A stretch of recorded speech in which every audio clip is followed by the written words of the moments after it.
Welcome to the Creative Industry Insight podcast, a podcast that looks at various roles in the creative world. I'm your host, Bobby. Today's guest, music supervisor Ed Bailie, joins us to talk about his work on small acts. Please be warned, there are heavy spoilers in this episode, so make yourself comfortable as we jump into the conversation with Ed.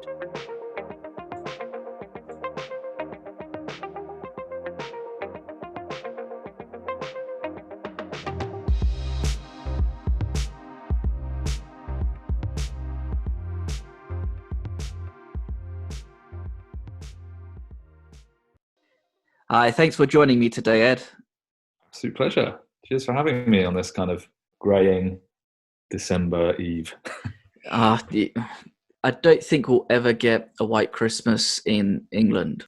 It's always rain and miserable. I think the season has shifted too much. We're going to be having like a beachy Christmas before we get a white Christmas again.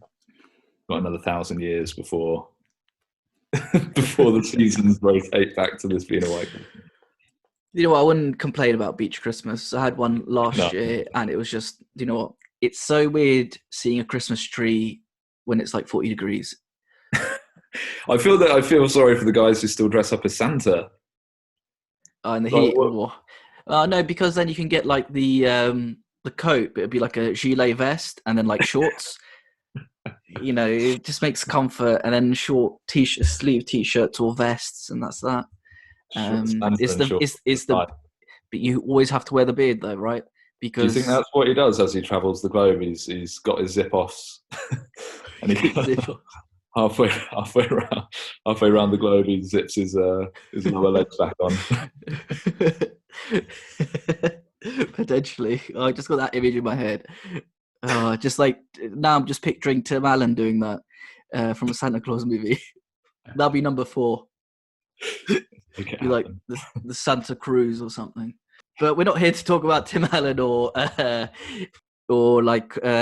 Santa Claus. We're here to talk about your role on the anthology film / series of small acts. As people have already read in the title of the podcast, you were the music supervisor. I guess where I want to start off is, what is the role of a music supervisor? So the music supervisor is effectively head of department for music. So it encompasses a whole bunch of musical roles creatively and administratively. I guess one of our key, most often talked about roles is the source track. So helping find and license existing songs for a production. And when we're doing that, we'll collaborate really closely with mainly the director and the editor to help pinpoint tracks for specific scenes.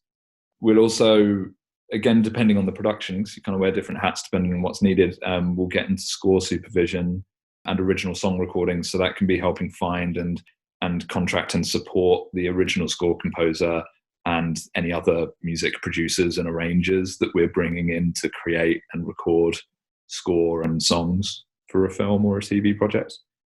And then also with certain situations, on-camera talent. So coordinating musicians and supporting cast members who have musical performances.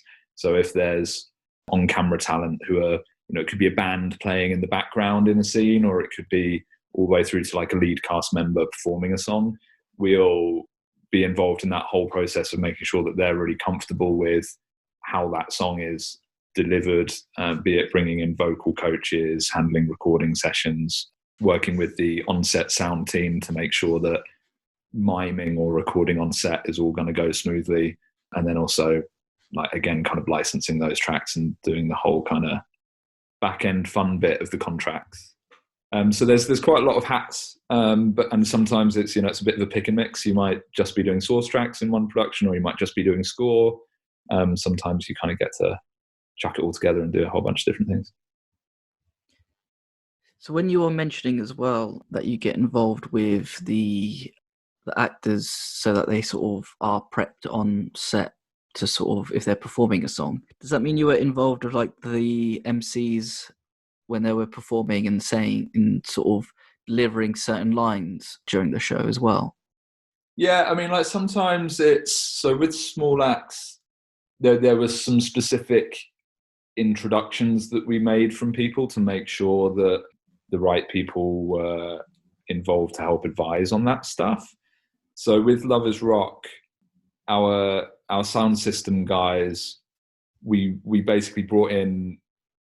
At first we brought in a guy called Gladdy Wax, who is a sound system legend from Notting Hill Carnival. He's had a sound system at Notting Hill Carnival for decades. He runs a great reggae specialist record store as well. And we did a session with him and the guys to learn what toasting the crowd is like, and just kind of how to get the right energy for that sort of thing. That actually ended up then being expanded upon a fair bit by Dennis Bovell, who we ended up casting as a bit of a kind of Easter egg. You can see him in the Janet K. City Games scene in Lovers Rock, and he was part of the creation of that song. He's co-writer, producer of that song, and a legend in the Lovers Rock genre. So on set, Dennis actually became a really big part of helping get that vibe and letting people know what those parties were like and just what the energy was like, and helping our MCs just kind of feel like they were giving it the right kind of energy. And they themselves, obviously do their own research as actors and do everything that they can to kind of get into that role. But I think especially with an era piece like this, giving them some face time with people who have literally done that, they've worn those shoes and they've gone out there in that same era and had their sound system sets, is the best way to learn, really. So yeah, Dennis was really useful in that. I kind of want to go back to the beginning again as well, with like, how did the project come about and what was it that sold it to you and Abby, who you work with? Yeah, so sold it to me. I like it. It didn't take a lot of selling. There's someone said Steve McQueen and new production, and we were like knocked on the window like, we're here.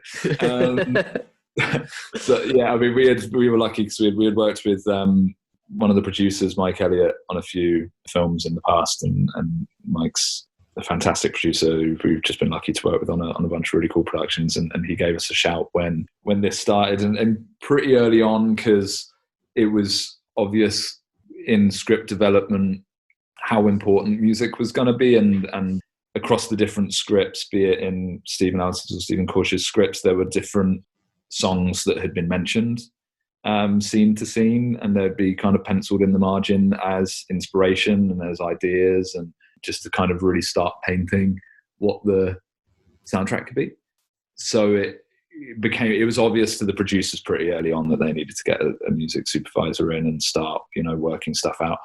We'll get on board really early with these things when it's quite musically heavy, because it's a budget consideration and also it's a pre-shoot consideration. You really don't want to go on set and start filming something with songs involved without those songs being pre-cleared, because it's an absolute killer if you've caught that music on mic and you can't get rid of it and you have to try and override it in the edit. It's one of those things that you just can't really fix.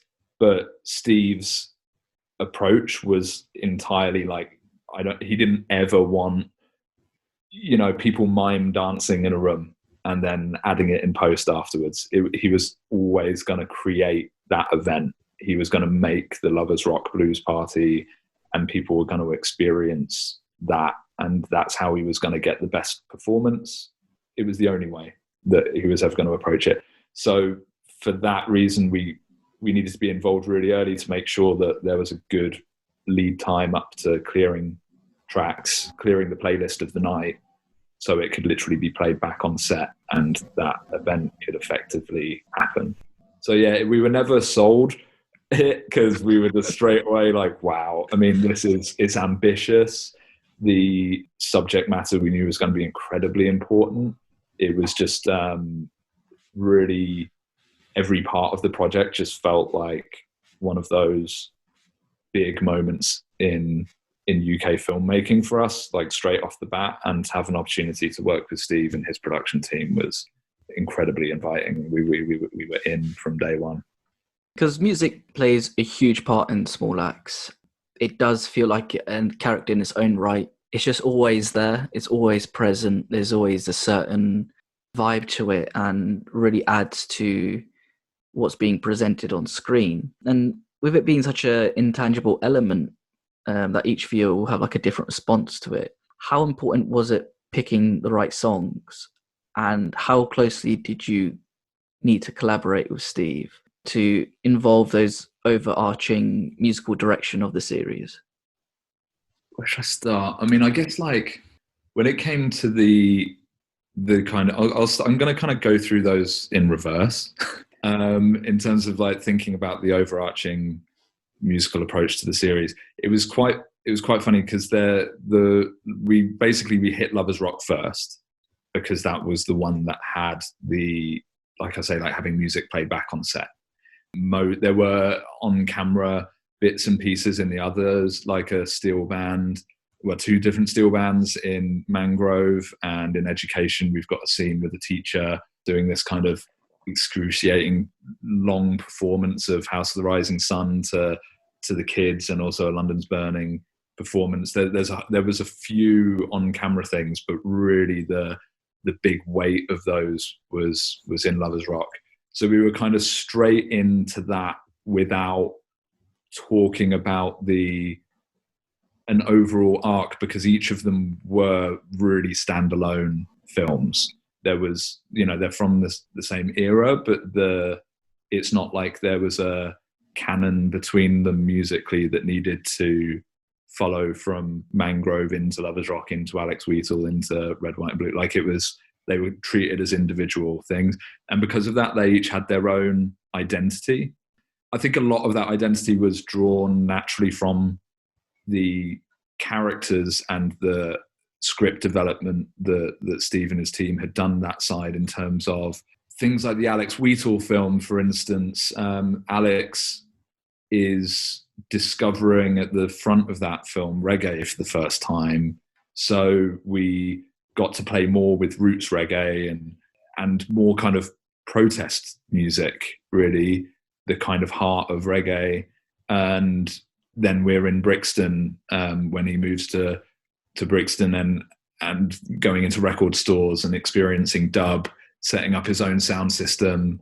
Whereas in Red, White and Blue with John Boyega's playing the role of Leroy Logan, and also we meet his friend Lee John, he's far more listening to like soul music and has maybe more of an American influence, the Al Greens and the Marvin Gayes and artists like Beggar and Co. and Lee John's own band Imagination. So there's different musical flavors and influences on each episode. So they each kind of have their own unique, each film has its own unique identity, rather than the kind of series itself having this kind of one encapsulated thing. The main encapsulation across it all is that this series was a celebration of Black culture of the time, and with that, Black music. We've got an amazing, I hope, kind of emotionally and kind of physically, like putting people in that space. There should be a lot of evocative nostalgia of showing what blues parties were really like, showing what the vibe of the Mangrove restaurant was really like, and helping encapsulate that era and celebrating it. There's obviously a lot of weight that comes with that narratively in terms of exposing racism, exposing the hardship of the time. But from a musical perspective, it was about making sure that you could feel a part of it and experience it the way that it was. So musically, a lot of it was going for not songs that are telling you how to feel in that scene, but songs that help set that scene. And you kind of talk about it being comparable to it dressing the set and, talking about the tangibility of it. And that is the best thing to hear, because it's meant to transport you to Brixton 1981, or it's meant to make you feel like you're in that Notting Hill setting in Mangrove.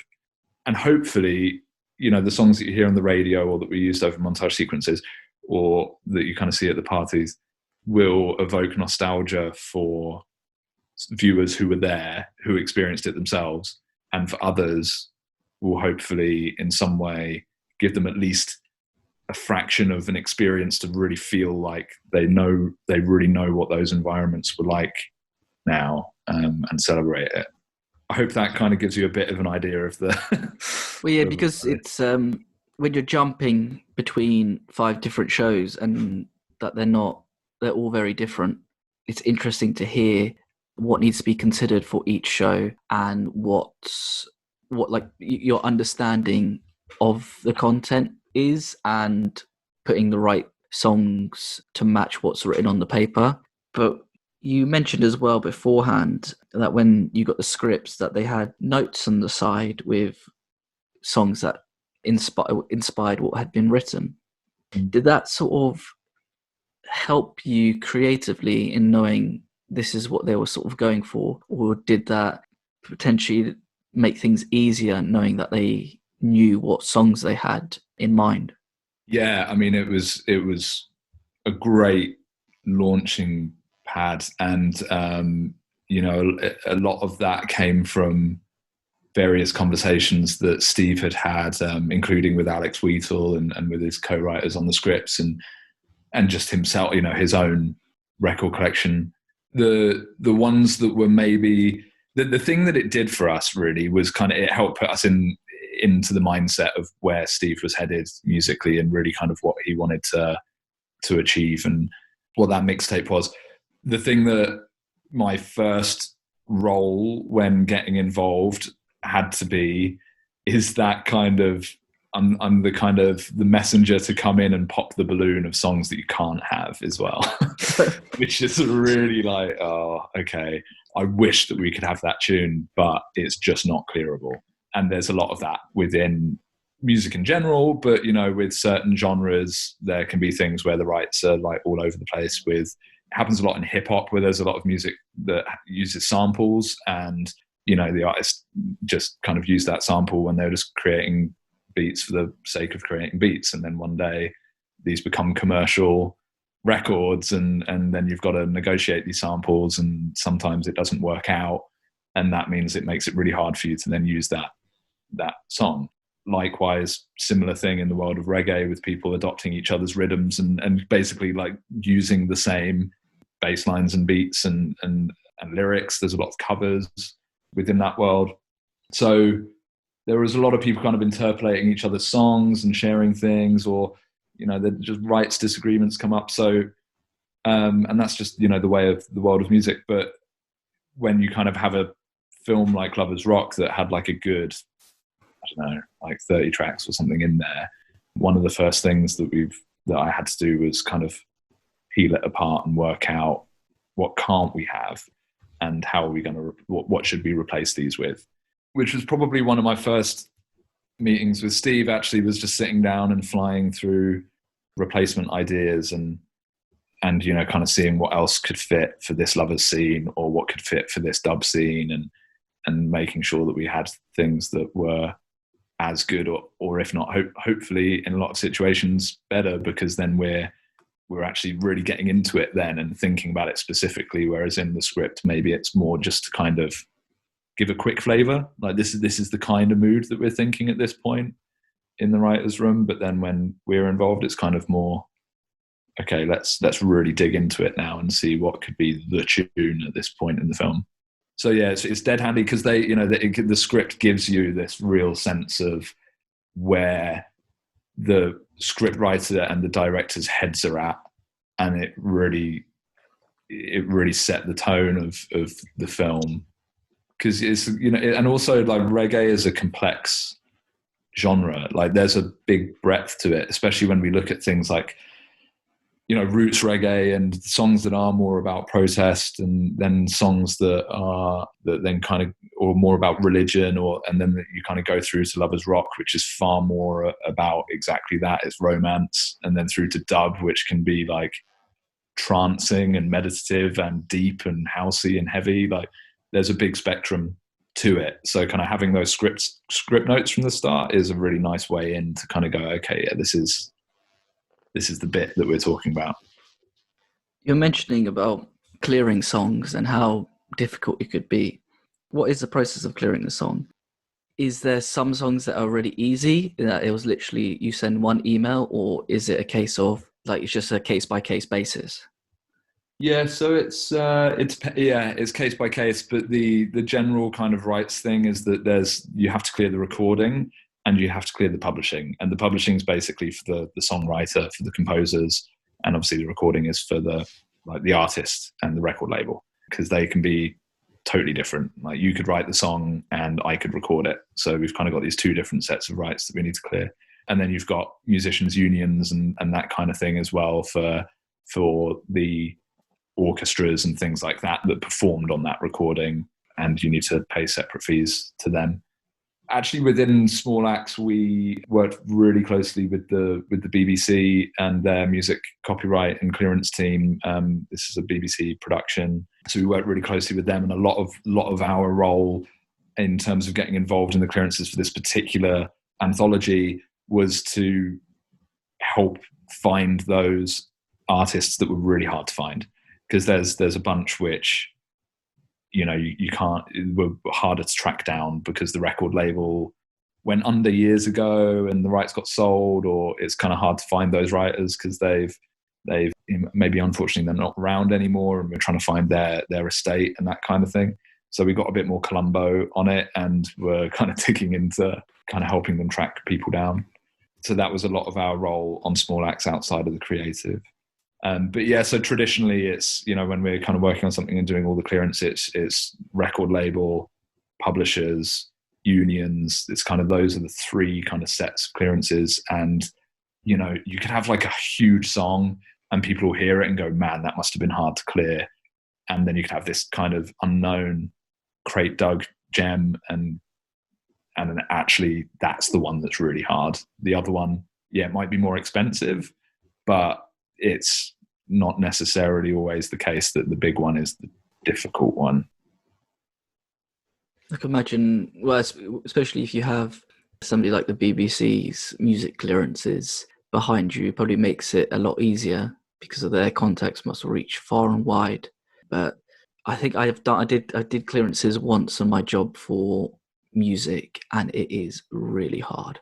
It is really confusing as well, especially when somebody picks, as you said, the bigger songs that people might know. They're easy to contact, but then when it's somebody, you know, random and son, it is just like, ugh. It just gets to the point where it's like, it's just not worth it. Can you just pick another song?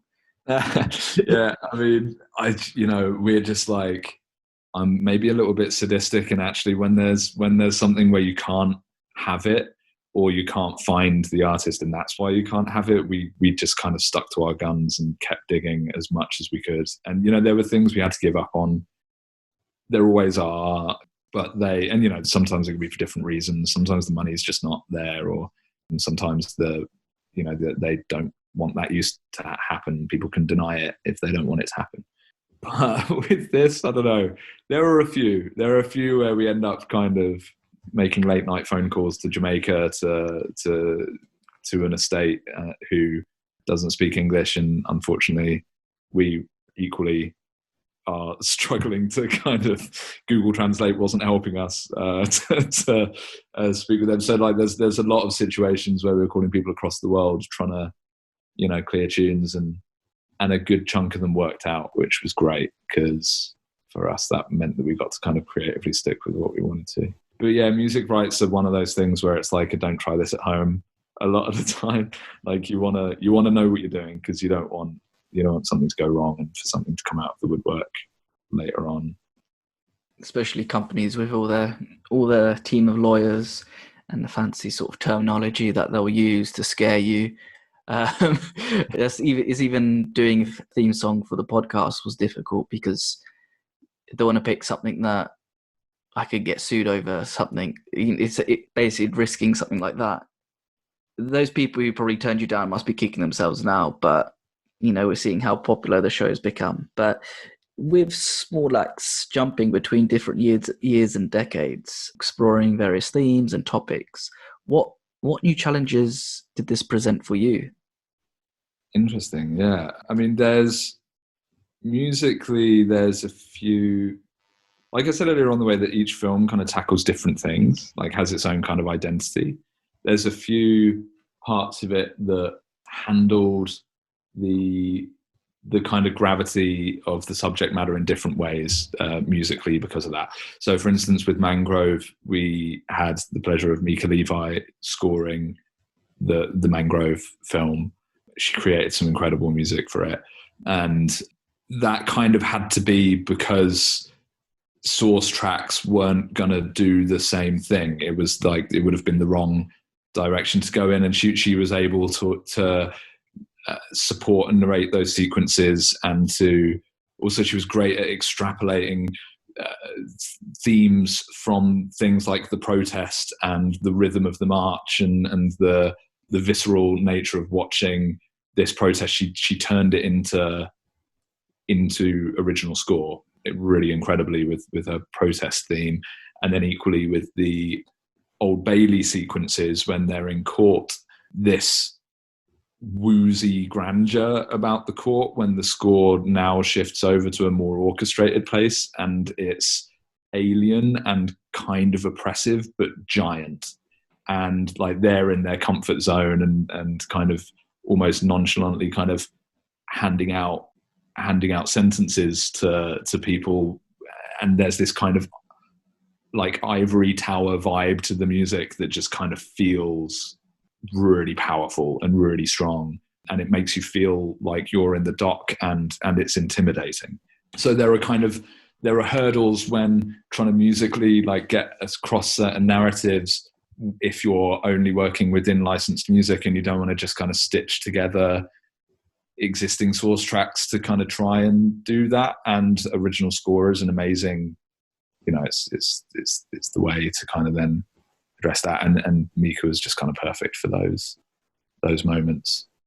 So yeah, I mean, to me they were kind of the bigger kind of narrative switches musically, or the things that kind of stood out separately from a lot of the licensed material.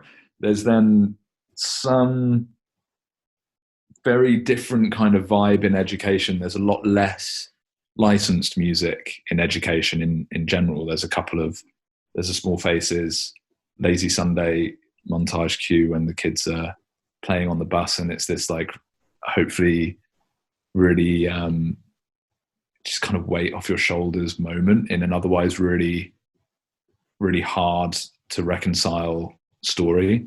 It's something that you really grapple with and get really frustrated by when watching it, and that's kind of one of those moments of levity. But then you have a lot of other moments in there that were actually more on camera, like the kids doing London's Burning, like I mentioned earlier on, and the teacher doing House of the Rising Sun, where the music that's there was actually very much a narrative device.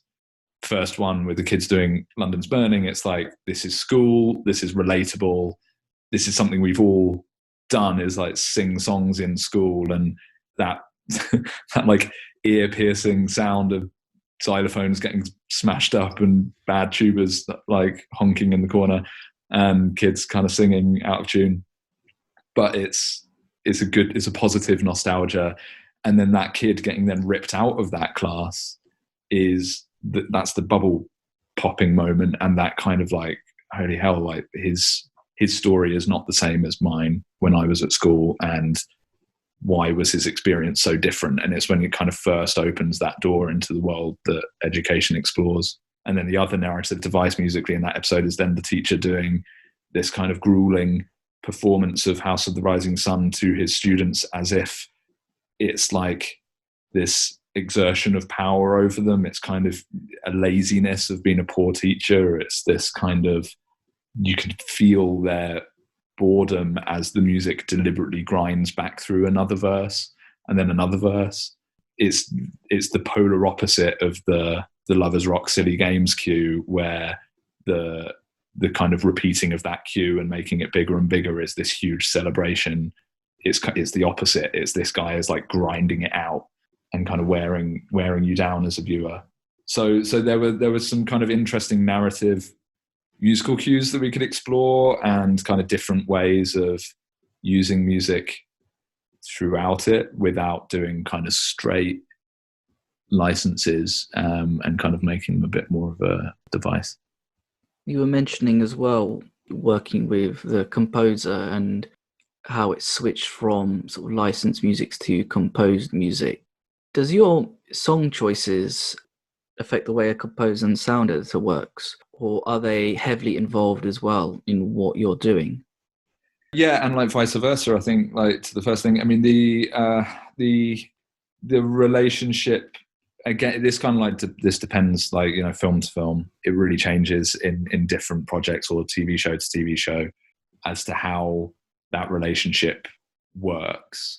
With this one, Mika and Steve worked really closely and just had this kind of duality, and were able to kind of go and kind of explore a vision together for Mangrove. And Mika was often actually really good at expressing when she thought musically there shouldn't be anything in a sequence. And, you know, a great composer will do that, will kind of identify when a music track, when be it a source cue or a piece of score, doesn't need to be there. It's kind of surplus to what we need. It can overdo it.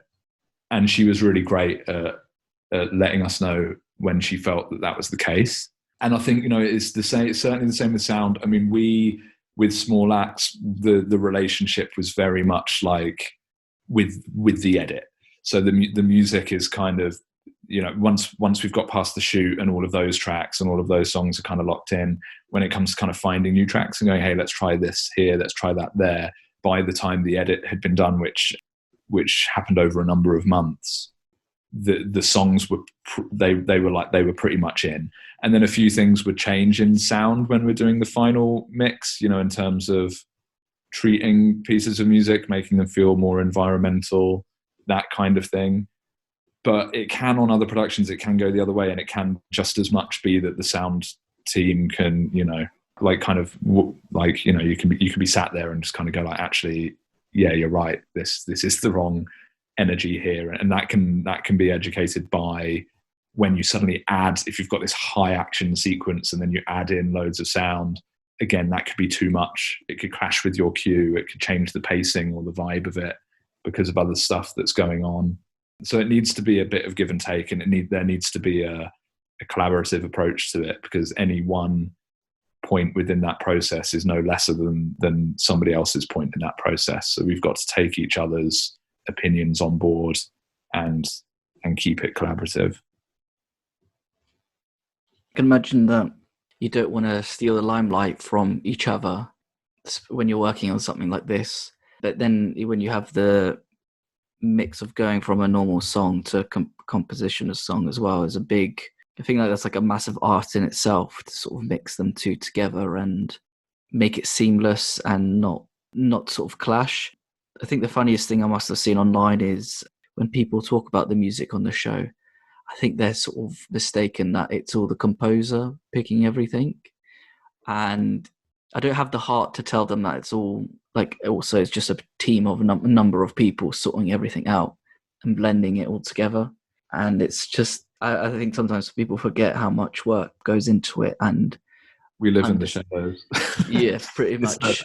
Yeah. It's a funny one, because like the music supervisor is often an unsung role in a lot of productions. And you know, you kind of sometimes see the kind of those that are kind of lucky enough in Hollywood to kind of get those big prominent credits at the end of get a title card and get that kind of thing. And you have a lot of people who, you know, push for supervision awards and that kind of thing, and for different bodies and that to kind of celebrate the supervision role as you would with costume and kind of other heads of department and other roles within a film. But ultimately, the experience of working on something like this and people online talking about it and expressing a love for the music is like just so satisfying and just such an incredible thing to see and to hear and to get that feedback. I mean,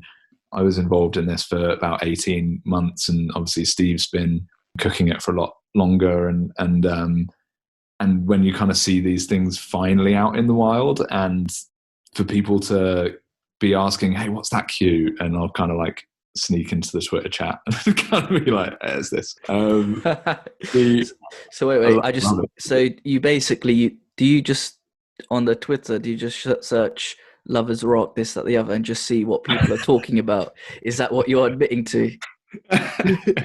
Like I just put on my Groucho mask and just sniff in like I'm like Tiger11 Music 5 on Twitter.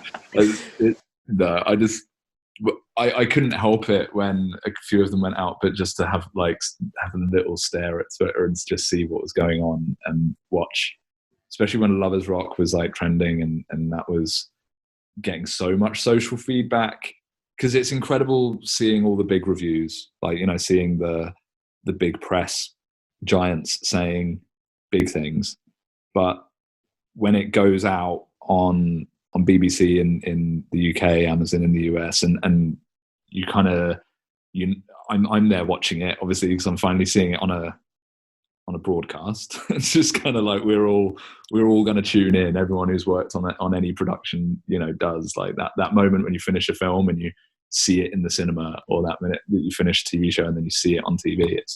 It's this really, even though we've got odds and ends that we're still clearing up and working on, that kind of feels like the moment. And there's a massive absence in 2020 of rap parties, of like getting together and having that kind of cathartic moment of sharing something and kind of being like, we did this. That's that accomplishment that productions get when they rap after spending a couple of years together working on something hasn't been there in the same kind of way. So we're naturally all kind of plugged in watching it on TV, and then keeping half an eye on socials, and it just exploded. Like everyone talking about, you know, how amazing the cast were, how amazing the costume was, how incredible the cinematography and direction was, and then seeing all of these really powerful comments about the music was just, it was just this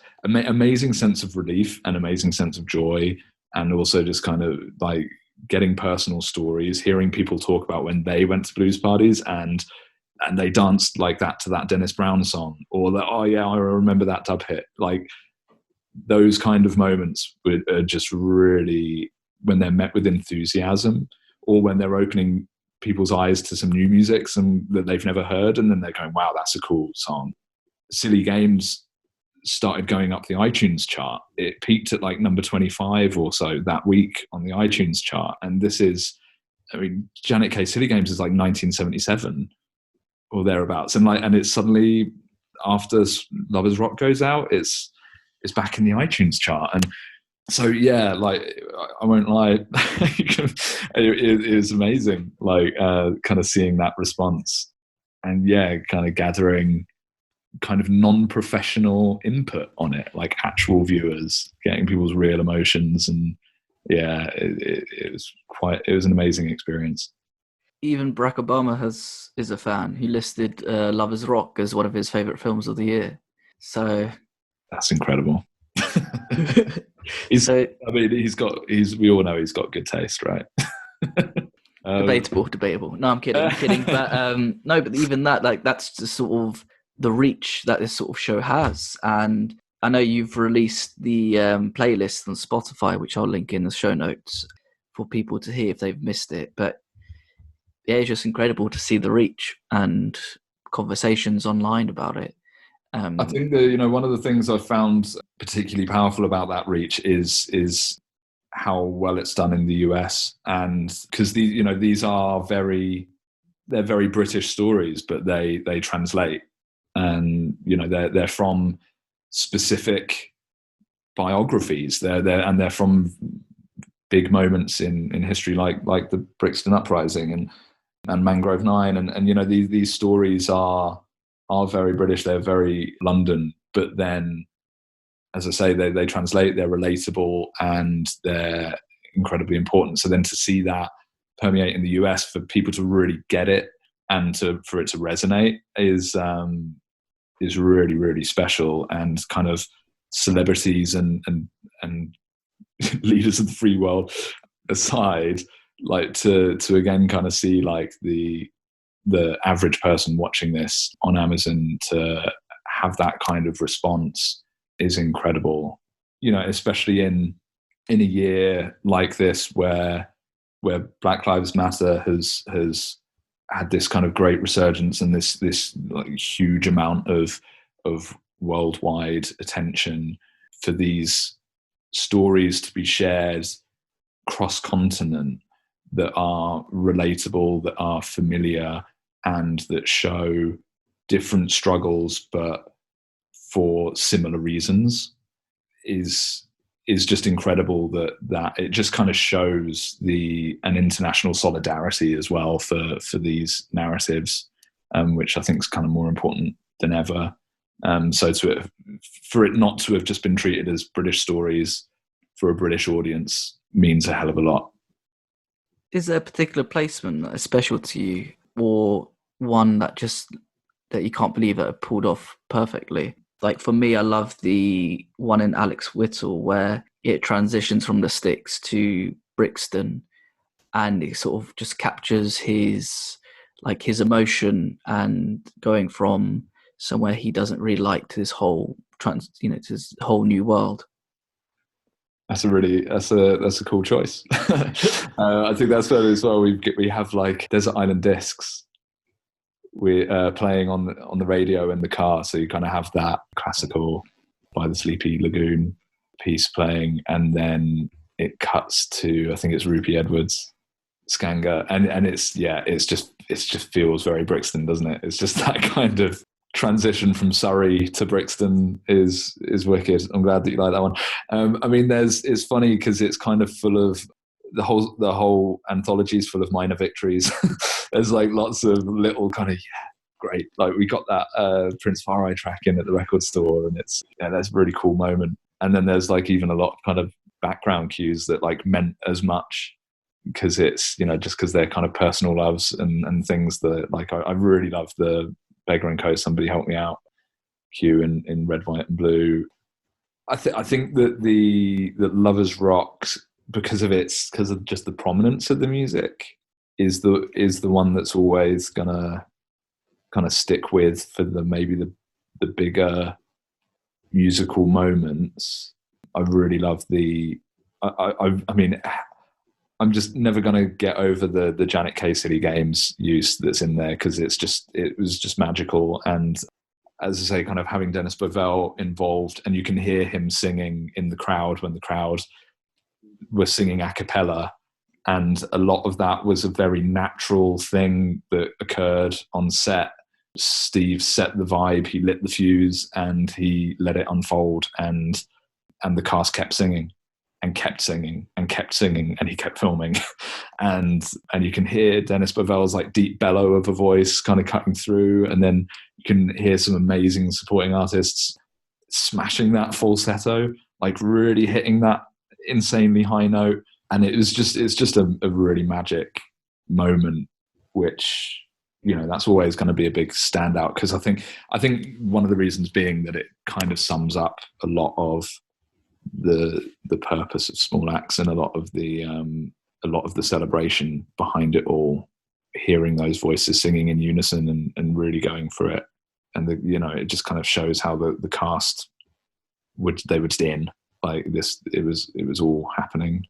So yeah, that's always going to be a really special one. And another one which was which I loved as well is actually the beginning montage sequence in Lovers Rock is Cry Tough in the original's Robin Hood dub, because that is one which Steve really wanted and always wanted, and it's one of those ones which we needed to kind of get full on investigative to clear this and kind of track down the estate to get approval. And I kid you not, I think we spent 12 months trying to find who owned that recording. Various people have released it on compilations but don't actually own the rights for film and things like that. So that took about a year, and that's one of those kind of, it's a 3-minute scene. It's when they're setting up the sound system and testing it out at the beginning of Lovers Rock, and this kind of first dub track comes in, and it's daytime. It's it's super chilled, like food's being cooked in the kitchen, people are getting ready.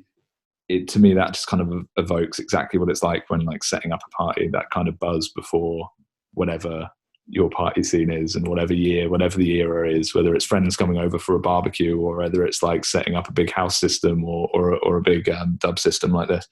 It's that kind of warm up, test out the speakers, check the environment, spend a year trying to clear a track. No, that's a good one. That's a good choice as well. It just captures the sort of like calm before the storm, in terms of like a part, as you said, when you're setting up before a big event, and just everybody, you can tell everybody's in a good mood and everybody's going to have a good time. And especially when you're in the kitchen as well. Like I was instantly hungry as soon as I saw that food. It just looked so good. I try like watching the same clips over and over and over again in an edit. And how many deliveries can you have in a day? Exactly. Well, I'm glad I didn't have to do any of that. My penultimate question is, whilst doing your research, what was your primary method for music discovery? Oh, good question. I mean, it's obviously our job to be pretty nerdy, basically. Got to be dorks. You've got to be a dork to be a music supervisor, and you've got to be a bit of a hoarder, like for records, be it digitally or physically, just like keeping playlist upon playlist in whatever method that you do that. And with this, there was a lot of, I mean, so my background before being a music supervisor was working in publishing, and for me, one of my kind of like fondest memories publishing wise was working for a reggae publisher based in Notting Hill, and we were in this house right beside Notting Hill Gate, and had an amazing catalogue, including Bob Marley, including a lot of Toots and the Maytals, bands like Third World, Steel Pulse, Burning Spear. There was a whole load of incredible influence on my musical taste that formed over the years that I worked there. It was my first kind of like big music gig, really. And research wise for a project like this, like, I'd always kind of start with the things that and that like in your own collection.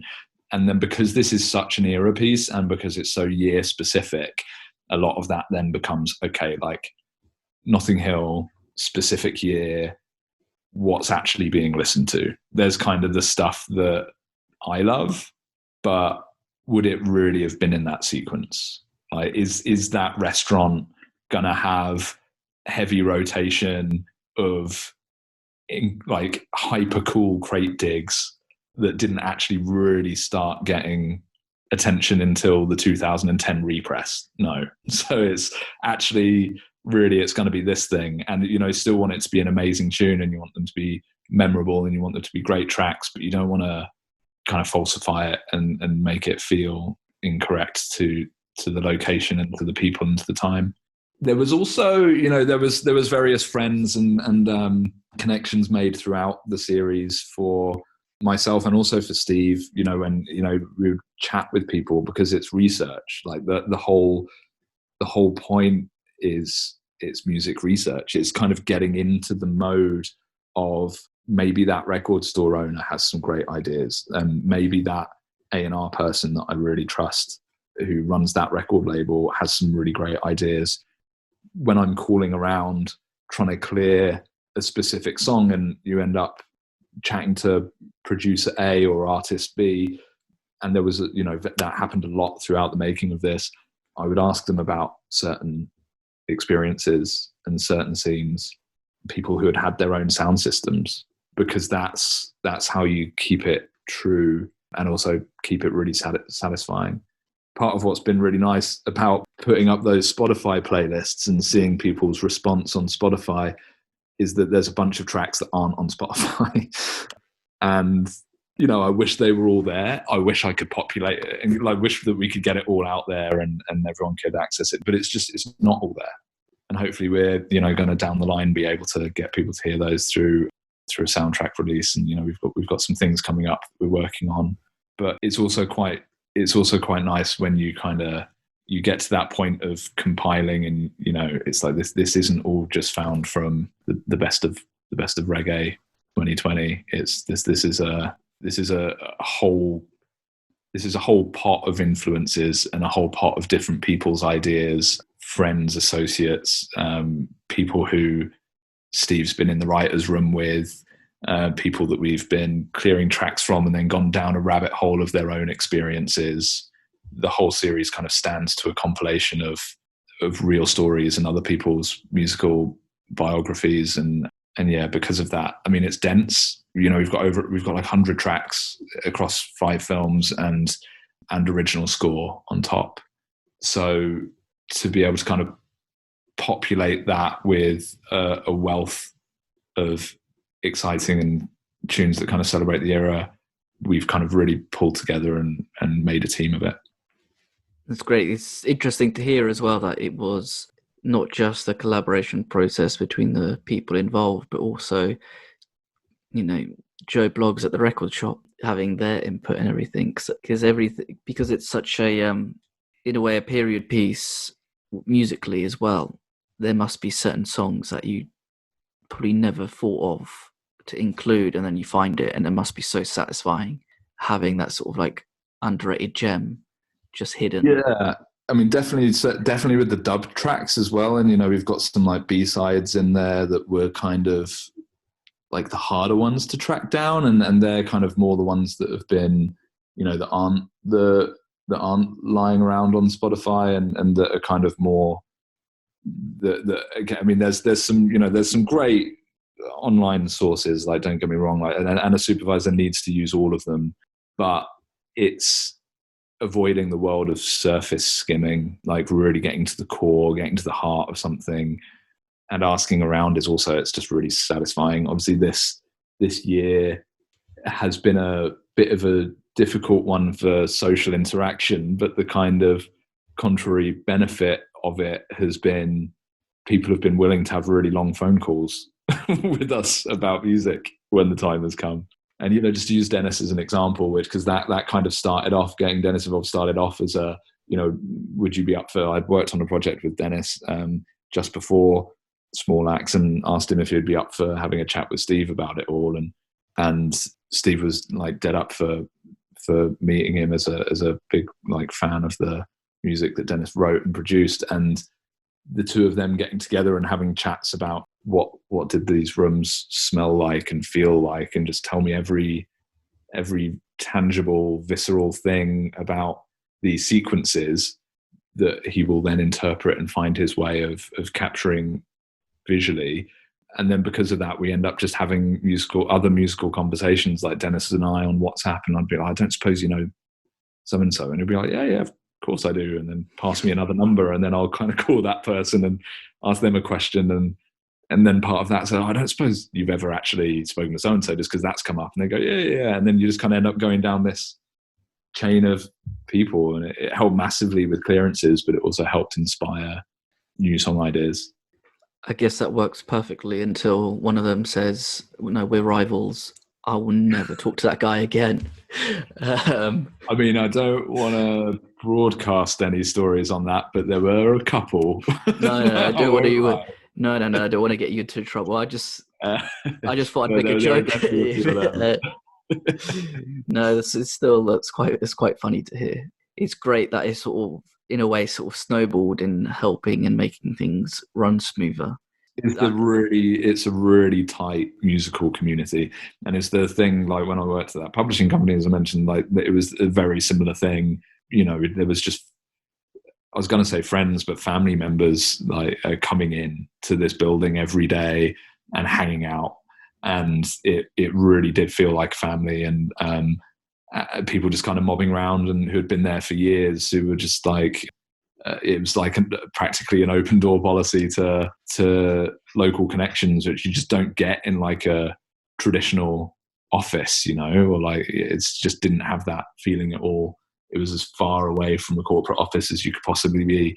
And the way that community, if I was speaking to somebody on the phone during the making of Small Axe and being like, look, I don't suppose you know did this, like the number of people that would then I mean, there was one guy who I got a message from at one point about 3 weeks after I had asked them that in passing, going, "Oh, I found that person's number," and then like sending me this thing. And it's just because it's a really tight community, and they actually really care about each other's music being heard. And that's awesome and really inspiring and really refreshing when independent artists are supporting each other like that.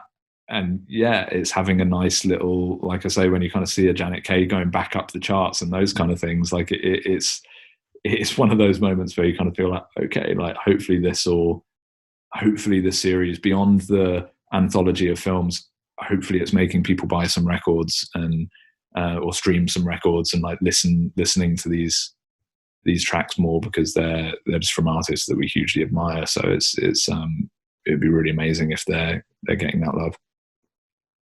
Now, I've had the playlist on non-stop. Even when I was sort of writing questions out, I had it on in the background. But it's just such positive music as well. It's just something that you can listen to and feel quite uplifted by it, and just the sort of sounds and the various instruments that are used just makes it easier to sort of just listen. There's nothing too in your face. It's just something to sort of just get you in a good mood. And yet, lyrically, there can often be so much being said, just that, be it kind of deep reflections on life and religion, or be it far more political. There can just be so much in a reggae tune, which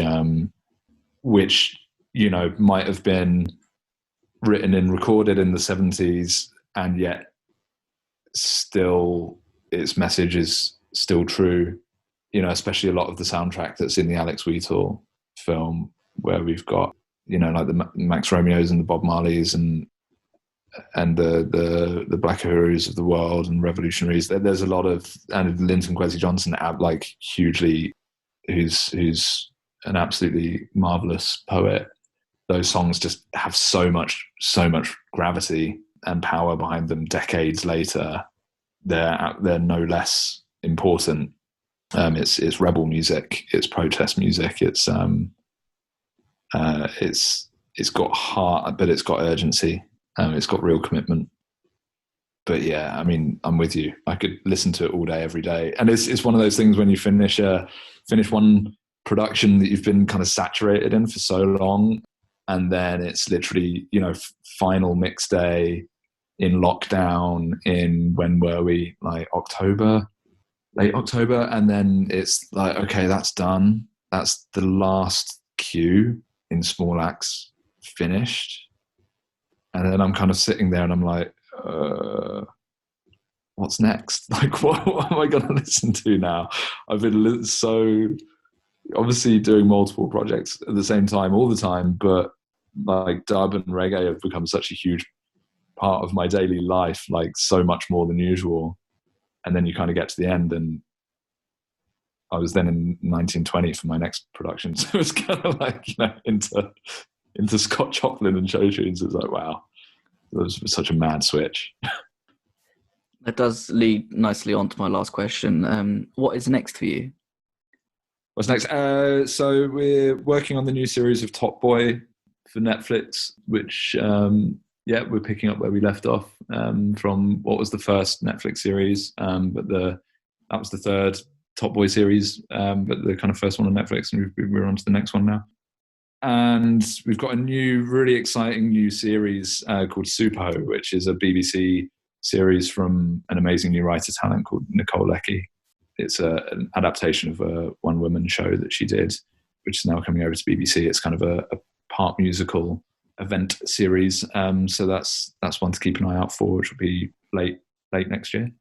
And Terence Davies' new film Benediction, which stars Jack Lowden and Peter Capaldi, both playing Sigrid Sassoon earlier and later in life. And it's a whole mix, kind of where, it's era-wise, jumping around. It's really exciting to have different things to sink teeth into.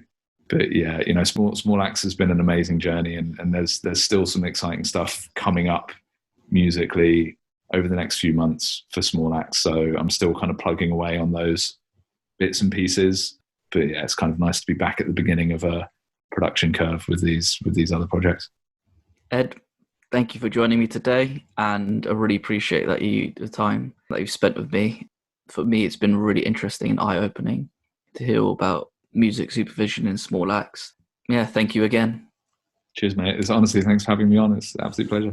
And I told you the little story beforehand about waiting a dreaded week, which felt like the longest of my life for a response. And yeah, I was just over the moon when you got back to me. So yeah, thank you so much. If you're now just like, man, why did I wait a week? No, you know what? I think you probably knew that you wanted to do it, but you wanted to make me sweat. So I'm going to just take that on the chin. Let's do it again sometime. Yeah, I'll wait for a response. Probably I'll do it after Christmas so that if the out of office pops up, then I don't need to worry about it. Yeah, exactly. Nothing personal. Thank you again. Take care and stay safe. Cheers, man. You too. Bye-bye. All the best.